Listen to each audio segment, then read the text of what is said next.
How to use text to column in Microsoft Excel. Hello guys, welcome back to Quizard. Without further ado, let's dive into this one. So text to column, it can help you separate. As you can see, the separator here is space. The separator between these names is space. Then the separator between these names is a comma. As you can see, Junior Paul, but there's a comma between the names. Rita Cards, there's a comma. Philemon Rich, there's a comma between the names. And as you can see, here the separator is space. Isaac Joe, and there's space between the names. Job Carl, and there's space between the names.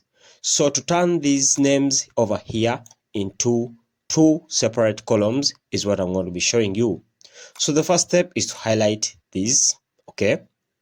When you highlight it, come to data, click, come to text to column. When you come text to column, leave it at delimited, okay? Then tap on next, but make sure it's inputted like this, the way it is in your column you highlighted.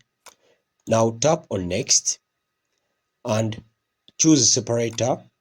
For my case, the separator is space, so I'll come here, click on space, then tap on next, okay?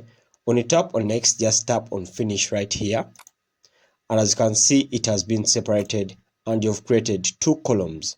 So let's do for the second one, highlight, come to data, text to column, leave it here, then tap next.